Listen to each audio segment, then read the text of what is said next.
जगत में प्रत्येक व्यक्ति को किसी ना किसी प्रकार की निर्बलता अवश्य होती। जैसे कोई बहुत तेजी से दौड़ नहीं पाता तो कोई अधिक भार नहीं उठा पाता, कोई असाध्य रोग से पीड़ित रहता है तो कोई पढ़े हुए पाठों को स्मरण में नहीं रख पाता। ऐसे अनेकों उदाहरण और भी हैं। क्या आप किसी ऐसे व्यक्ति को जानते हैं जिसे सब कुछ प्राप्त हो और हम जीवन की उस एक निर्बलता को जीवन का केंद्र मानकर जीते हैं? इस कारणवश हृदय में दुख और असंतोष रहता है सदा। निर्बलता मनुष्य को जन्म से अथवा संजोग से प्राप्त होती है, किंतु उस निर्बलता को मनुष्य का मन अपनी मर्यादा बना लेता है। किंतु कुछ व्यक्ति ऐसे भी होते हैं जो अपने पुरुषार्थ और श्रम से उस निर्बलता को पराजित कर देते हैं। क्या भेद है उनमें और अन्य लोगों में? क्या आपने कभी विचार किया है? सरल सा उत्तर है इसका।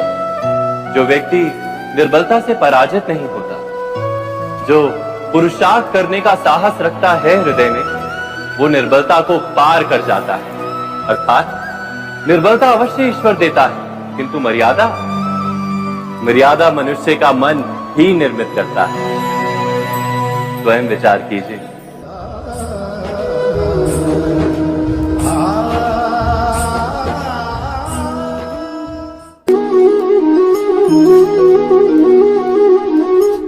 भविष्य का दूसरा नाम है संघर्ष।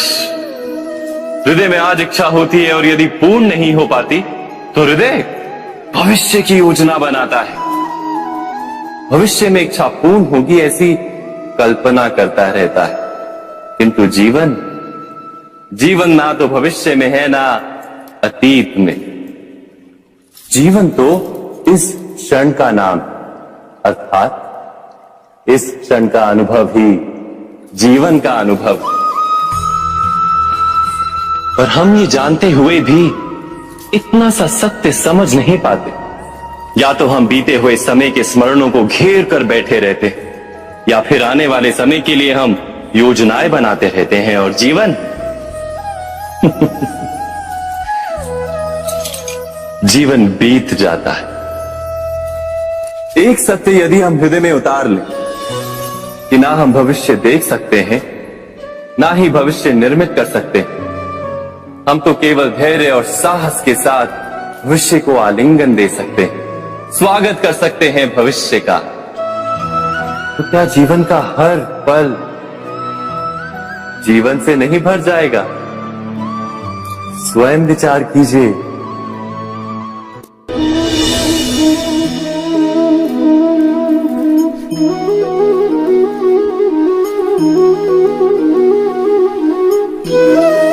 ज्ञान प्राप्ति सदा ही समर्पण से होती है, ये हम सब जानते हैं। किंतु समर्पण का वास्तविक महत्व क्या है? क्या हमने कभी विचार किया? मनुष्य का मन सदा ही ज्ञान प्राप्ति में विभिन्न बाधाओं को उत्पन्न करता है।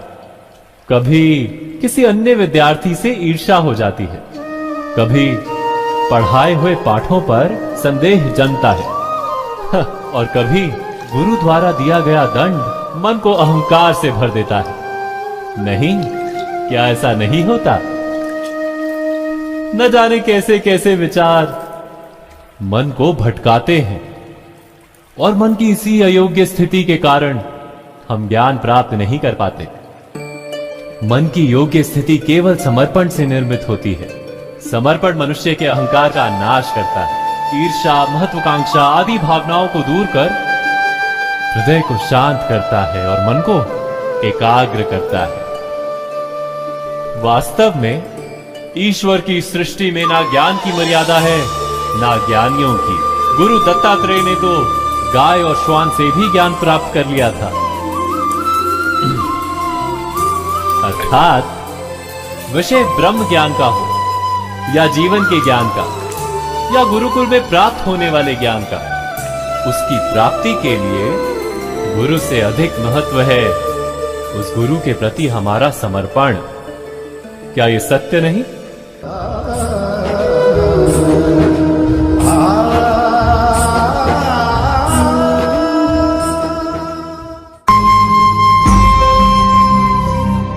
प्रत्येक मनुष्य के जीवन में ऐसा क्षण अवश्य आता है जब सारे स्वप्न, सारी आशाएं, सारे दृश्य ध्वस्त हो जाते हैं। जीवन के सारे आयोजन ही बिखर जाते हैं। एक और धर्म होता है और दूसरी ओर सुख। इसी को धर्म संकट कहते हैं। जब धर्म का वहन ही संकट हो और धर्म का त्याग ही सुख। विचार कीजिए, कभी किसी स्वजन के विरुद्ध सत्य बोलने का अवसर प्राप्त हो जाता है, कभी ठीक दरिद्रता के समय सरलता से चोरी करने का मार्ग प्राप्त हो जाता है, कभी किसी शक्तिशाली राजनेता या राजा के कर्मचारी का अधर्म प्रकट हो जाता है। सबके जीवन में ऐसी घटना बनती ही रहती है। अधिकतर लोग ऐसे किसी क्षण को धर्म संकट के रूप में जान ही नहीं पाते। हमें किसी प्रकार के संघर्ष का अनुभव ही नहीं होता। सहजता से सुख की ओर खींचे चले जाते हैं, जैसे मक्खी गुड़ की ओर खींची चली जाती है। वास्तव में धर्म संकट का क्षण ईश्वर के निकट जाने का क्षण होता है। यदि हम संघर्षों से भयभीत ना, सुख की ओर आकर्षित ना, अपने धर्म पर दृढ़ रहे, तो ईश्वर का साक्षात्कार दूर नहीं।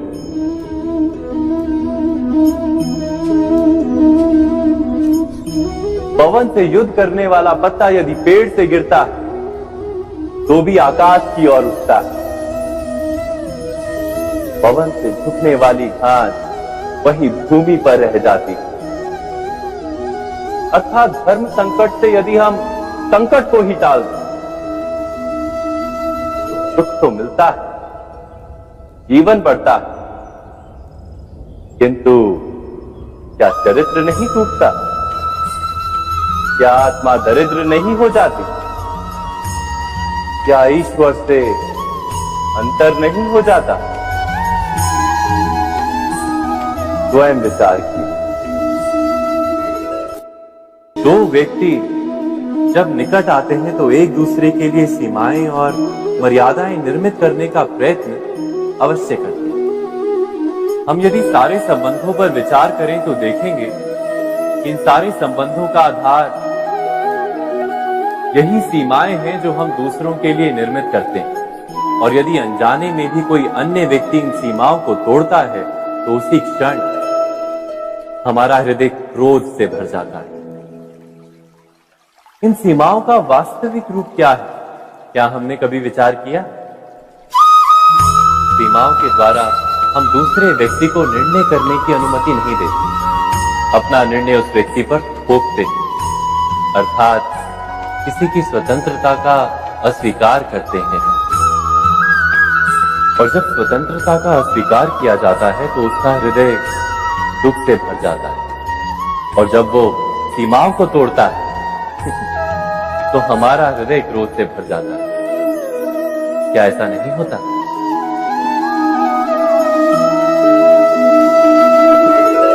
पर यदि एक दूसरे की स्वतंत्रता का सम्मान किया जाए तो किसी मर्यादाओं या सीमाओं की आवश्यकता ही नहीं होती। अर्थात जिस प्रकार स्वीकार किसी संबंध का देह है, क्या वैसे ही स्वतंत्रता किसी संबंध की आत्मा नहीं? स्वयं विचार कीजिए। सबके जीवन में ऐसा प्रसंग अवश्य आता है कि सत्य कहने का निश्चय होता है हृदय में, किंतु मुख से सत्य निकल नहीं पाता। कोई भय मन को घेर लेता है। किसी घटना अथवा प्रसंग के बारे में बात करना या फिर स्वयं से कोई भूल हो जाए उसके बारे में कुछ बोलना, क्या ये सत्य है? नहीं, ये तो केवल तथ्य है। अर्थात जैसा हुआ था वैसा केवल बोल देना सामान्य सी बात है। किंतु कभी कभी उस तथ्य को बोलते हुए भी भय लगता है।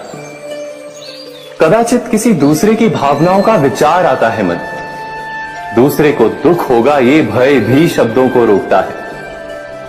तो ये सत्य क्या है? क्या हमने कभी विचार किया है? जब भय रहते हुए भी कोई तथ्य बोलता है तो वो सत्य कहलाता है। वास्तव में सत्य कुछ और नहीं, केवल निर्भयता का दूसरा नाम है। और निर्भय होने का कोई समय नहीं होता, क्योंकि निर्भयता आत्मा का स्वभाव है। अर्थात क्या प्रत्येक क्षण सत्य बोलने का क्षण नहीं होता?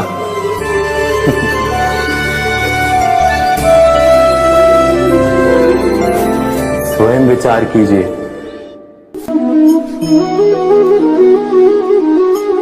श्रेष्ठता का क्या अर्थ है? श्रेष्ठता का अर्थ है दूसरों से अधिक ज्ञान प्राप्त करना। अर्थात मूल्य इस बात का नहीं कि स्वयं कितना ज्ञान प्राप्त किया, मूल्य इस बात का है कि प्राप्त किया हुआ ज्ञान अन्य लोगों से कितना अधिक है। अर्थात श्रेष्ठता की इच्छा ज्ञान प्राप्ति को भी एक स्पर्धा बना देती है। और स्पर्धा में विजय अंतिम कब होती है?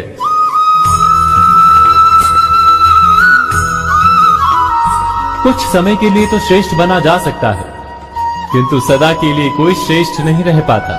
फिर वही असंतोष, पीड़ा और संघर्ष जन्म लेता है।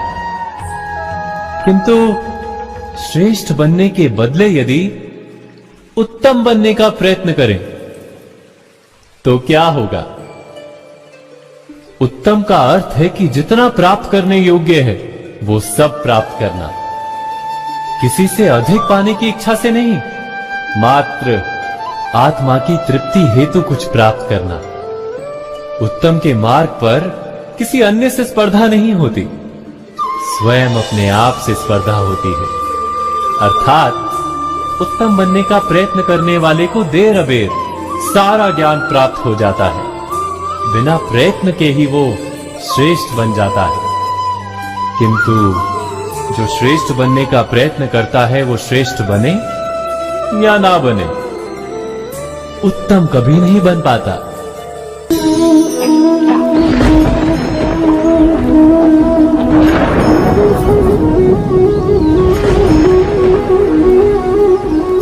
सपनों और पूर्वाभासों के आधार पर हम भविष्य के सुख दुख की कल्पना करते हैं। भविष्य के दुख का कारण दूर करने के लिए हम आज योजना बनाते हैं।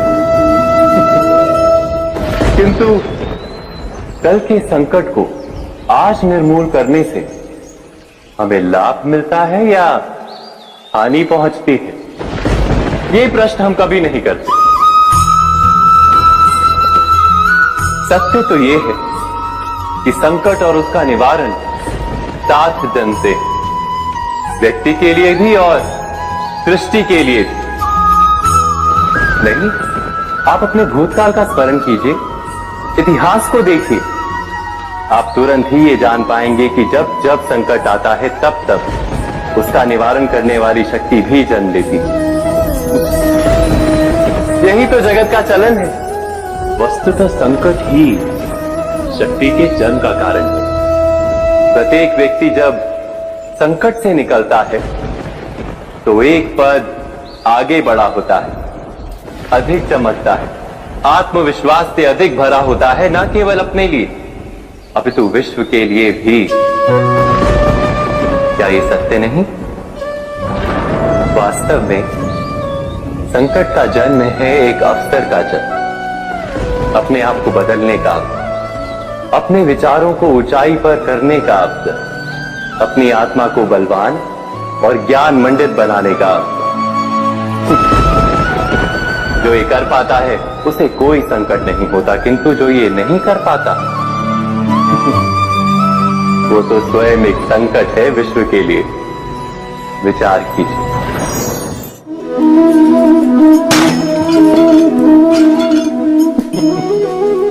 स्वयं विचार कीजिए।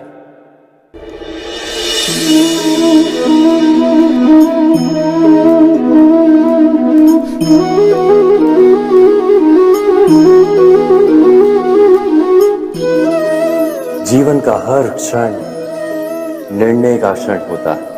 प्रत्येक पद पर दूसरे पद के विषय में कोई निर्णय करना ही पड़ता है और निर्णय अपना प्रभाव छोड़ जाता है।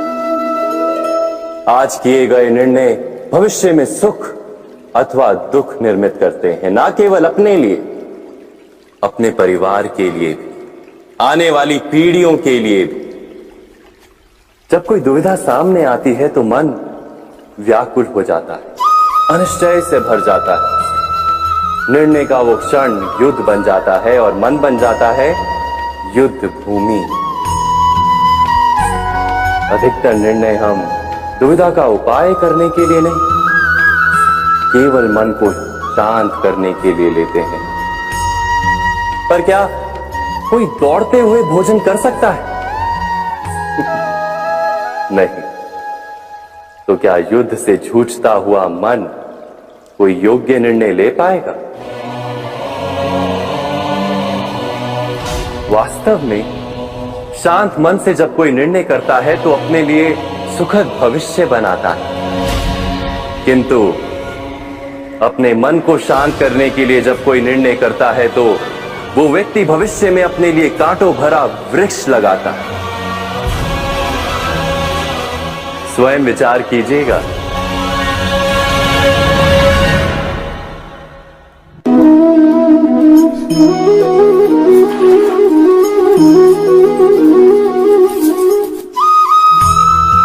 जीवन में आने वाले संघर्षों के लिए जब मनुष्य स्वयं को योग्य नहीं मानता, जब उसे अपने ही बल पर विश्वास नहीं रहता, तब वो सद्गुणों को त्याग कर दुर्गुणों को अपनाता है। वस्तुतः मनुष्य के जीवन में दुर्जनता जन्म ही तब लेती है जब उसके अंतर में आत्मविश्वास नहीं होता। आत्मविश्वास ही अच्छाई को धारण करता है। ये आत्मविश्वास है क्या?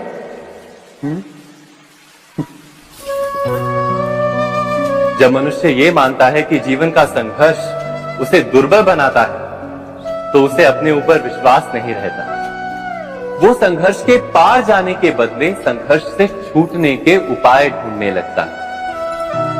किंतु जब वो ये समझता है कि ये संघर्ष उसे अधिक शक्तिशाली बनाते, ठीक जैसे व्यायाम करने से देह की शक्ति बढ़ती, तो प्रत्येक संघर्ष के साथ उसका उत्साह बढ़ता है। अर्थात आत्मविश्वास और कुछ भी नहीं, मन की स्थिति, जीवन को देखने का दृष्टिकोण मात्र है। और जीवन का दृष्टिकोण तो मनुष्य के अपने वश में होता है। स्वयं विचार कीजिए।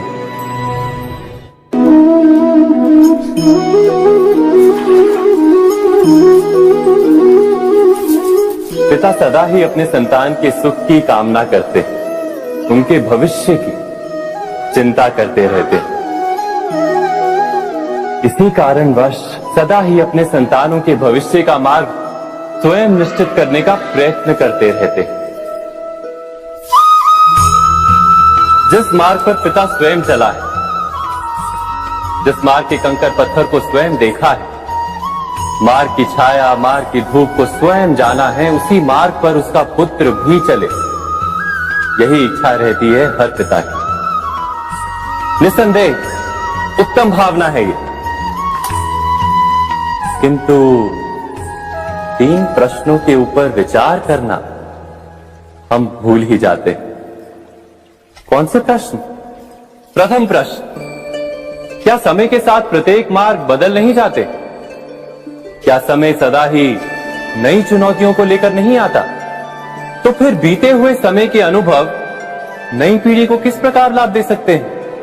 दूसरा प्रश्न, क्या प्रत्येक संतान अपने माता पिता की छवि होता है?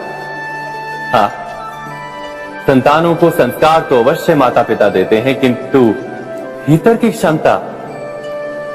क्षमता तो ईश्वर देते हैं।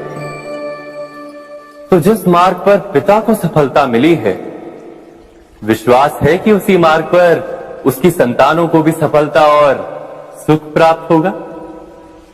तीसरा प्रश्न, क्या जीवन के संघर्ष और चुनौतियां लाभकारी नहीं होती? क्या प्रत्येक नया प्रश्न एक नए उत्तर का द्वार नहीं खोलता? तो फिर संतानों को नए नए प्रश्नों, संघर्षों और चुनौतियों से दूर रखना, ये उनके लिए लाभ करना कहलाएगा या हानि पहुंचाना?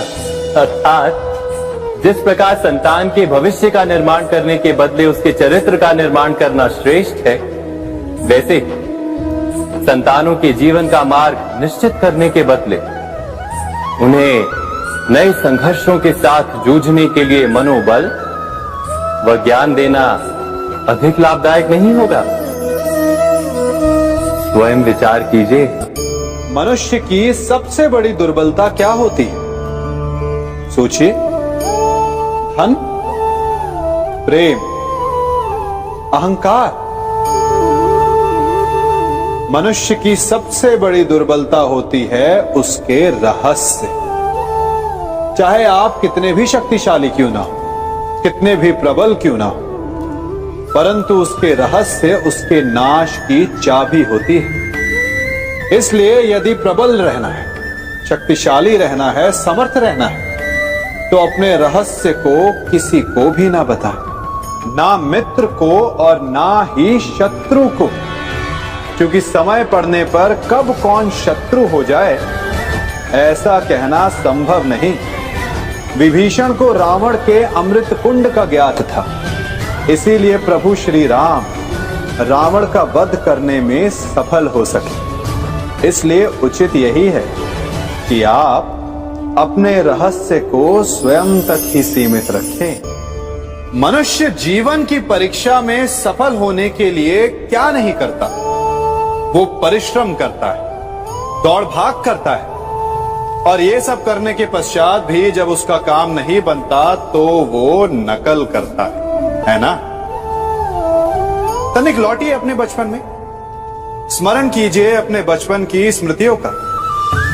क्या स्मरण हुआ? विद्यालय में जब आप परीक्षा देने जाते थे तो क्या होता था? आप ना सही, परंतु कोई ना कोई सफलता पाने के लिए नकल करता ही था और उत्तीर्ण भी हो जाता था, है ना? परंतु जीवन की परीक्षा ऐसी नहीं होती। नकल करने वाला सफल नहीं होता। कारण विद्यालय में सबके प्रश्न पत्र एक होते थे, परंतु जीवन के प्रश्न पत्र और उनकी कठिनाई सबके लिए भिन्न होती, तो निश्चित रूप से उनके उत्तर भी भिन्न होंगे ना। इसलिए यदि आपको जीवन में सफलता पानी है तो नकल ना कीजिए, स्वयं के प्रश्नों का उत्तर स्वयं ढूंढिए और सफलता आपकी ही होगी। मनुष्य का जीवन हार और जीत, विजय और पराजय, सफलता और असफलता के मध्य झूलता रहता है। आपके साथ भी ऐसा होता होगा, है ना? जब आप सफल होते हैं, किसी चुनौती पर विजय पाते हैं, तो मन प्रसन्नता से आनंद के उपवन में झूमने लगता है, और जब आप असफल होते हैं तब मन दुख और पीड़ा के सागर में डूबने लगता है।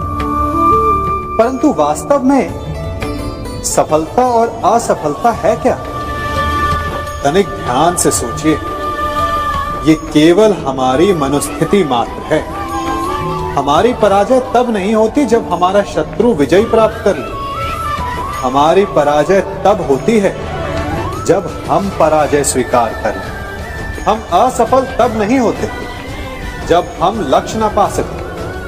हम असफल तब होते हैं जब हम प्रयास करना बंद कर दें। इसलिए प्रयास करते रहें और हार ना माने, क्योंकि जिस दिन आप हार स्वीकारना बंद कर देंगे, जीत आपके चरणों में होगी। अब सबने बरगद के वृक्ष को तो देखा ही होगा। क्या आपको ज्ञात है बरगद के वृक्ष के बीज का आकार राई से भी छोटा होता है, परंतु बरगद का वृक्ष संसार के महाकाय वृक्षों में जाना जाता है। जब उसका जन्म होता है तब उसमें वो जटाएं, वो शाखाएं नहीं होती, परंतु जैसे जैसे उसका विस्तार होता है जैसे जैसे वो अधिक शाखाओं का भार उठाता है, अधिक पत्तियों का सृजन करता है, वैसे वैसे उसकी शाखाएं जटाएं बनकर जड़ तक पहुंचती है और इस वृक्ष को सहारा देती है। ये जीवन का बहुत महत्वपूर्ण पथ है। बिना लोभ लालच शुभ कार्य करें, अन्य लोगों की सहायता करें। धीरे धीरे आपने जिनकी सहायता की वो आपके सहायक बनते जाएं, आपकी जड़ों को और बलशाली बनाएंगे, आयु मान और आकार बढ़ाएंगे। सहजीवन, सहायता और निष्काम कर्म आपको मृत्यु के पश्चात भी मरने नहीं देगा, आपको अमर रखेगा। हमारा शरीर प्रकृति का एक महान आविष्कार है। इससे जटिल संरचना संसार में और कोई नहीं। हमारा शरीर जितना जटिल है, यदि इसे ठीक से जाना जाए तो इससे अधिक सरल ज्ञान देने वाला और कोई नहीं। हमारे शरीर में 5 इंद्रियां होती हैं जो हमें भाव, गुण और वस्तुओं का बोध कराती हैं। हमारे पास आंखें हैं, नाक है, स्पर्श के लिए त्वचा है, कान है और जीभा है। सबका भिन्न भिन्न कार्य है। आंखों से देखना, कानों से सुनना, नथनों से श्वास लेना, त्वचा से स्पर्श करना और जीभा से स्वाद लेना। परंतु क्या आपने कभी सोचा कि प्रकृति ने हमें 2 आंखें दी, 2 नथने दी, 2 कान दी, स्पर्श के लिए ये पूरा शरीर दिया, परंतु जीभा केवल 1 दी? ऐसा क्यों? क्योंकि प्रकृति चाहती है कि हम देखें अधिक, सुने अधिक और ज्ञान अधिक अर्जित करें, बोले कम। क्योंकि अधिक वाचाल नाश को निमंत्रण देता है। स्मरण रखिएगा।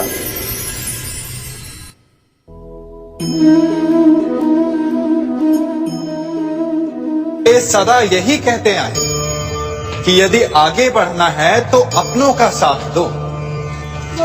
सत्य कहते हैं, अपनों का साथ देना ही चाहिए, परंतु साथ देने से पूर्व ये अवश्य पहचान लेना चाहिए कि अपने हैं कौन। क्या अपने वही होते हैं जिनके साथ हमारा रक्त संबंध होता है, या अपने मित्र? अपने वो होते हैं जो हमें सद्कार्य के लिए प्रेरित करें, हमें आगे बढ़ाएं, हमारा साथ दें। और वो जिनका साथ देने से समाज का नाश, धर्म की हानि, वो सगे हो करके भी सगे नहीं होते।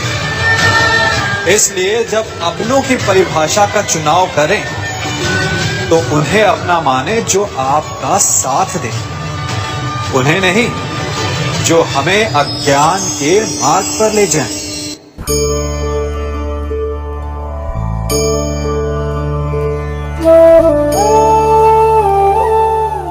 आप जिनसे प्रेम करते हैं सदा उनके समीप रहना चाहते हैं, नहीं चाहते कि कभी अपनों से दूर होना पड़े, बिछड़ना पड़े।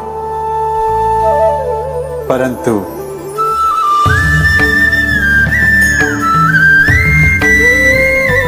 एक समय के पश्चात अपनों से दूर हो जाना उन्नति के लिए आवश्यक है। आप माता पिता हैं। यदि आप अपनी संतान के जीवन के हर पग पर उनका मार्गदर्शन करते रहेंगे तो आपकी संतान स्वयं मार्ग चुनना कैसे सीखेगी? मार्ग के कांटों से स्वयं को बचाना कैसे सीखेगी? इसीलिए एक समय के पश्चात अपनों से बनाई गई दूरी सदा लाभदायक रहती है। आज मैं आप सबको एक कथा सुनाता हूं। एक दिन प्रातः एक व्यापारी अपने घर से निकला। घर से निकलते ही एक बिल्ली ने उस व्यापारी का मार्ग काट दिया। व्यापारी घबरा गया। वो फिर से घर लौट गया और शुभ घड़ी की प्रतीक्षा करने लगा। और जब वो पुनः अपने घर से निकला तब वो वाहन जा चुका था जिससे राजा तक पहुंचकर उसे भेंट देनी थी। राजा को भेंट नहीं मिली। राजा क्रोधित हो गए। राजा ने उस व्यापारी का व्यापार बंद करवा दिया। इस कारण व्यापारी क्रोधित होकर घर पर अपनी पत्नी से लड़ बैठा। पत्नी अपने बच्चों समेत मैके वापस चली गई और उस व्यापारी के जीवन में यदि कुछ रह गया था तो केवल अंधकार। और इन सब का कारण वो उस बिल्ली को मानता रहा जिसने उसका मार्ग काटा था। ऐसा ही एक दूसरा व्यापारी राजा को भेंट देने निकला और उस व्यापारी का मार्ग भी एक बिल्ली ने काट दिया। वो व्यापारी तनिक घबराया, परंतु उसने आगे बढ़ना अधिक उचित समझा। राजा तक वो समय पर पहुंचा। उसने राजा को भेंट दी। राजा प्रसन्न हुए और राजा ने व्यापारी को अपना व्यापार बढ़ाने की अनुमति दी, स्वर्ण आभूषण दी। जब व्यापारी घर पर पहुंचा तो पत्नी को आभूषण और अपने बच्चों को देने के लिए वस्त्र थे उसके पास। हर ओर प्रसन्नता थी। समझ रहे हैं ना? दोनों के साथ एक ही प्रकार की घटना हुई, परंतु दोनों की प्रतिक्रिया भिन्न थी। ऐसा ही हमारा जीवन भी है। हमारे जीवन में प्रारब्ध का अपना स्थान है, परंतु उससे कई अधिक महत्वपूर्ण हमारी प्रतिक्रिया, हमारे सोच का प्रभाव है, क्योंकि यही हमारे जीवन को आकार देते हैं। इसलिए अपनी सोच को सकारात्मक रखिए। आपका जीवन सदैव आनंदमय।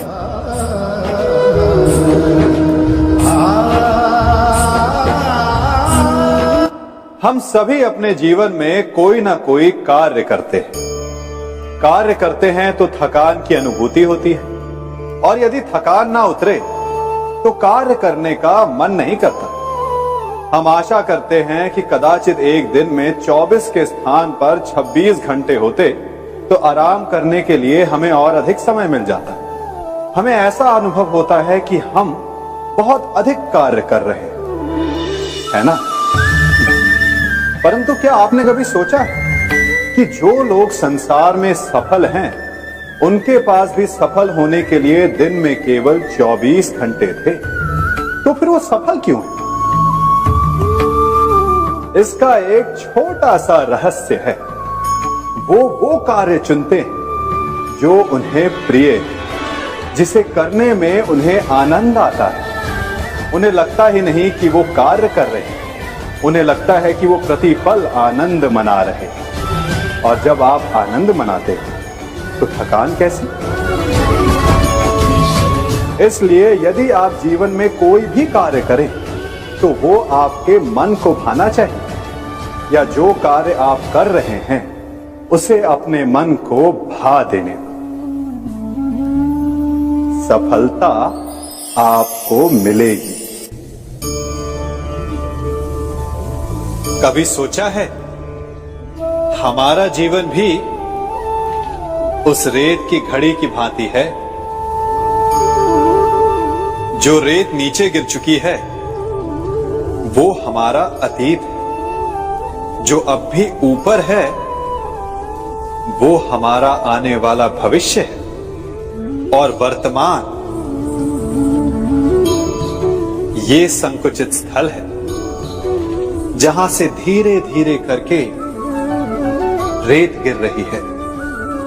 अर्थात हमारे पास जीने के लिए यही एक क्षण है। उसका उपयोग कैसे करना है ये हम पर निर्भर करता है। जो बीत गया उसका दुख मनाना है, या जो भविष्य में होने वाला है उसकी प्रतीक्षा में क्रोध करना है। सब कुछ करने के लिए यही एक क्षण है। प्रसन्न रहना है तो उसके लिए भी यही एक पल है।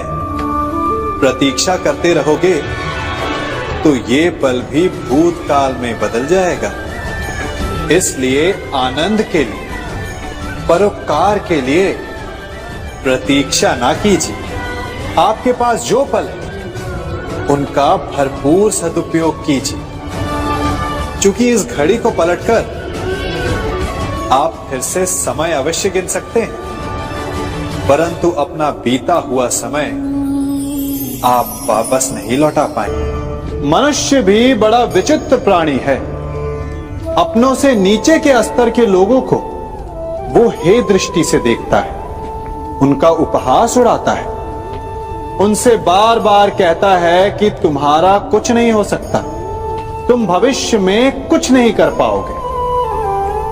जब मनुष्य के पास धन, संपत्ति, मान होता है तो वो दूसरों का आदर नहीं करता, परंतु वो एक बात भूल जाता है कि उससे भी अधिक शक्तिशाली कोई अस्तित्व में है, और वो है समय।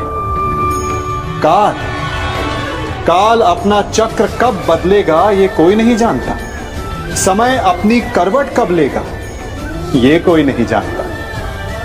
कोयला भी समय के साथ साथ हीरे में परिवर्तित हो जाता है। इसलिए जीवन में कभी भी किसी का भी उपहास नहीं उड़ाना चाहिए।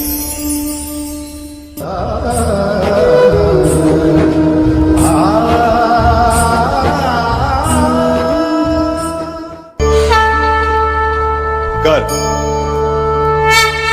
अभिमान और अहंकार, ये तीनों सुनने में एक जैसे लगते हैं, परंतु तीनों का अर्थ भिन्न होता है और परिणाम भी।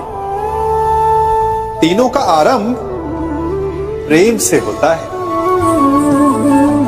स्वयं से प्रेम, परिश्रम हमारे मन में गर्व को जन्म देता है और सफलता अभिमान जगाती है। यहां तक ठीक है, परंतु जब ये भावना अहंकार बन जाती है तब वो समस्या बन जाती है, क्योंकि सबसे बुरा अंत अहंकारी का ही होता है। परंतु मनुष्य के लिए पहेली यही है कि पहचाना कैसे जाए कि अहंकार जग गया है और उसका दमन आवश्यक है। इसका उत्तर मैं नहीं, आपका मन देगा। जब तक आप स्वयं से प्रसन्न हैं, जब तक आप सबसे ऊंचा उठने का प्रयास कर रहे हैं, तब तक ठीक है। परंतु जब आपके मन में दूसरों को नीचा समझने का भाव आ जाए तो सावधान हो जाइए, क्योंकि यही अहंकार है जो वास्तव में आपको हीन कर रहा है।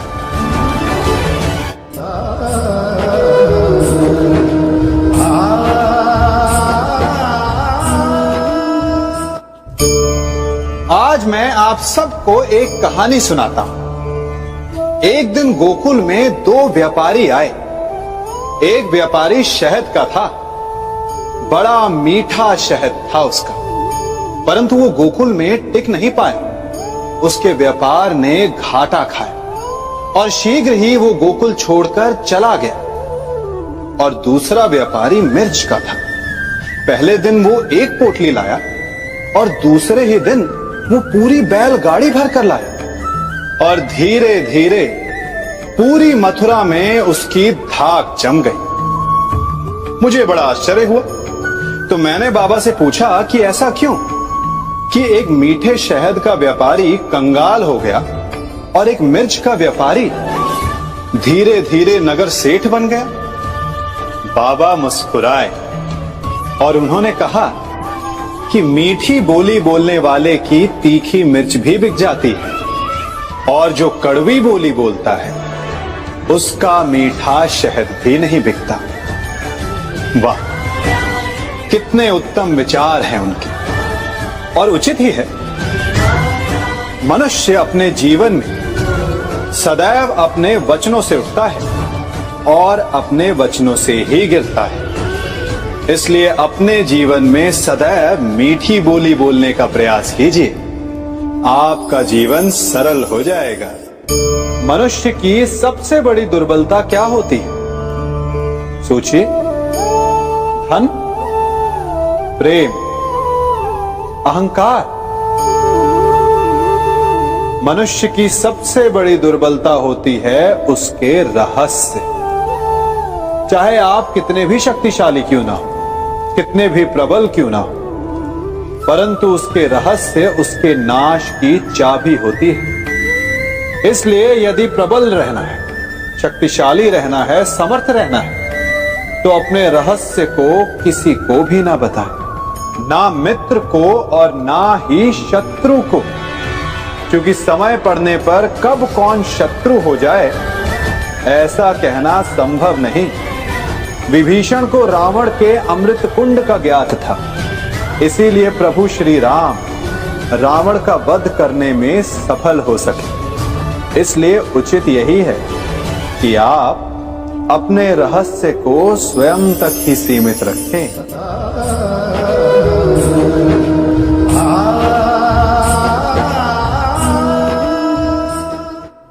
युवा अवस्था भी हमारे जीवन का कितना सुंदर काल होता है ना। बाहु में बल, मन में कुछ बड़ा कर जाने की चाह, आंखों में भविष्य के सुंदर और कोमल सपने। और इसी अवस्था में मनुष्य के भीतर पनपता है प्रेम। किसी को देखकर उस पर मन मोहित हो जाता है और फिर मनुष्य अपना सब कुछ उस पर न्यौछावर कर देना चाहता है। फिर प्रेम की परिणति होती है विवाह में। क्यों? सबको अपने खट्टे मीठे संस्मरण स्मरण हुआ है ना। परंतु यहीं से अधिकतर माता पिता और संतान के मध्य विचारों का विरोध प्रारंभ हो जाता है। संतान को लगता है कि उसका चुना जीवन साथी ही उसके लिए उपयुक्त है, और माता पिता को लगता है कि संतान अनजाने में भूल कर रही है। संतान का तर्क होता है कि उसे विवाह किससे करना है, ये उसका अधिकार है। और माता पिता का तर्क ये होता है कि अब भी जीवन साथी चुनने की समझ संतान में है ही नहीं। तो इस अवरोध को काटा कैसे जाए, उचित निर्णय कैसे लिया जाए? इसका एक ही मार्ग है, अपने उत्तरदायित्व का भान और अपनों से बड़ों के मापदंडों का भान। विवाह करने से पूर्व ये जान लेना आवश्यक है कि विवाह केवल अपने प्रेम को पाने का मार्ग नहीं है, अपितु विवाह से जीवन का एक नया द्वार भी खुलता है। और हर नए जीवन के साथ नए उत्तरदायित्व भी होते हैं। और यदि इन उत्तरदायित्वों को समझकर निर्णय लिया जाए तो विश्वास कीजिए आपका दाम्पत्य जीवन आनंद से भरा रहेगा और आपको कभी ये पछतावा नहीं होगा कि आपने कोई अनुचित निर्णय लिया। सागर का जल बाष्प बनकर उड़ता है, तब वो हमें दिखाई नहीं देता। मेघ उस जल को अपने भीतर छिपा लेते हैं, लंबी यात्रा करते हैं, प्रयास करते हैं कि वो जल सदा उनके भीतर छिपा रहे। परंतु जब वायु का वेग उन्हें उड़ाकर किसी पर्वत से ले जाकर के टकरा देता है, तब उन मेघों को बरसना ही पड़ता है, क्योंकि यही नियति है, यही प्रकृति है। क्योंकि जल को सागर में जाकर मिलना ही है। ठीक ऐसा ही हमारे साथ भी होता है। हम सत्य अपने मन के मेघों में चाहे जितना छिपाने का प्रयास कर लें, परंतु समय की आंधी उसे वास्तविकता के पर्वत से ले जाकर के टकराकर हमारे समक्ष ले ही आती है। जिस भय के कारण आप सत्य को सामने नहीं लेकर आना चाहते, एक दिन वही भय हमारे समक्ष आकर खड़ा हो जाता है और फिर हम लाचार हो जाते हैं, क्योंकि हमने उस भय का सामना करने की तैयारी नहीं की होती। इसलिए सत्य से भागे नहीं, उसे छिपाए भी नहीं, उसे स्वीकार करें। भविष्य की बड़ी विपत्ति से बच जाएंगे।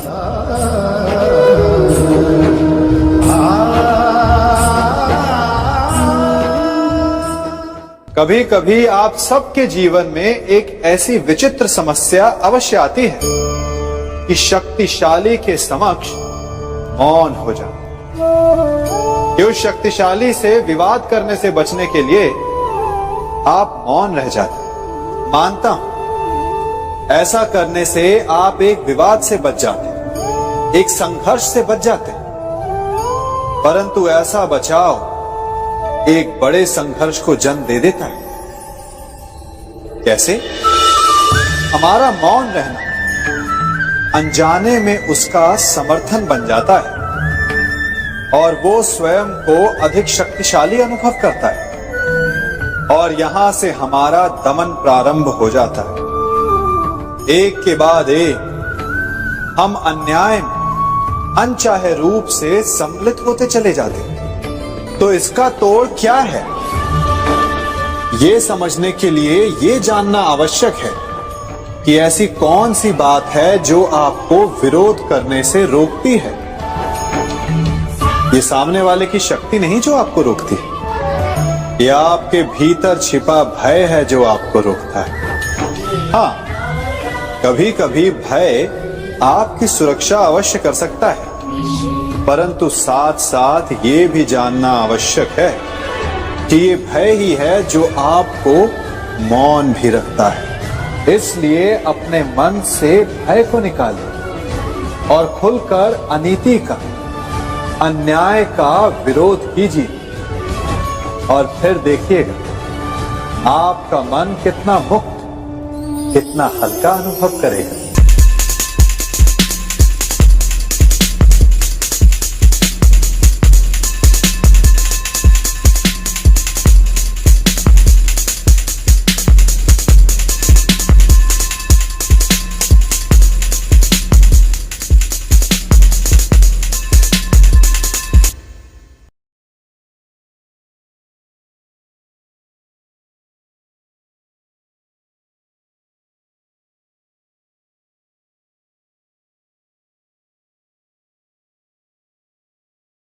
वीडियो को लाइक करें, कमेंट करें और चैनल को सब्सक्राइब करें। धन्यवाद।